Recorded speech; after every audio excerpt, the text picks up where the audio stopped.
இது ஜனநாயகன் படம் பார்க்க போகிறீர்களே, ஏன்டா டேய் நீங்கள் தான் கையெழுத்து போட்டுட்டு நீட்டு ரத்து பண்ணுவோன்னு சொல்லிட்டு நீங்கள் தானப்பா சொல்லிட்டு ஆட்சிக்கு வந்தீங்க.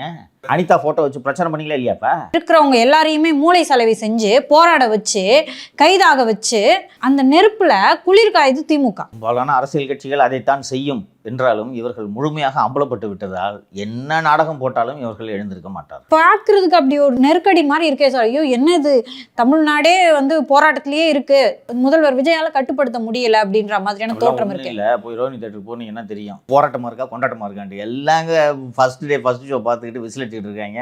இது போராட்டமா இருக்கா? அந்த 4 திமுக சொம்புங்க அங்கே அந்த பால நிலத்தில் உட்காந்து கத்திட்டு இருக்கு. அதனால இது தமிழ்நாடு கொந்தளிப்பா இருக்குன்னு அர்த்தமா? ஒரு விஷயத்தை புரிஞ்சுக்குங்க, நேஷ்னல் லெவலில் ஏற்பட்டிருக்கக்கூடிய எழுச்சி இங்கே ஏற்பட வாய்ப்பில்லை. ஏன்னா 5 வருஷமாக நீட்டை பற்றி பேசி பேசி மழுங்கடிச்சிட்டிங்க நீங்கள் அந்த இஷ்யூவை. இன்றைக்கி தான் அவங்களுக்கு நீட்டு, பர்டிகுலர்லி கொஸ்டின் பேப்பர் லீக்கில் தான் அவங்களுக்கு கோவம் அந்த இளைஞர்களுக்கு. அதை ஒட்டி மற்ற விஷயங்களே அவர்கள் பேசுகிறார்கள். இங்கே நீட்டுன்ற விஷயத்த பேசி பேசி சலிப்படைய வச்சிட்டிங்க நீங்கள். ஐயோ அனிதா அப்படின்ட்டு நீங்கள் வச்ச ஒப்பாரியெல்லாம் பார்த்துட்டோம். நாங்கள் 6-7 வருஷத்துக்கு முன்னாடியே பார்த்துட்டோம் இல்லையா? நீட்டை ஒழிப்போம் கடைசி வரைக்கும் ஒழிக்கல.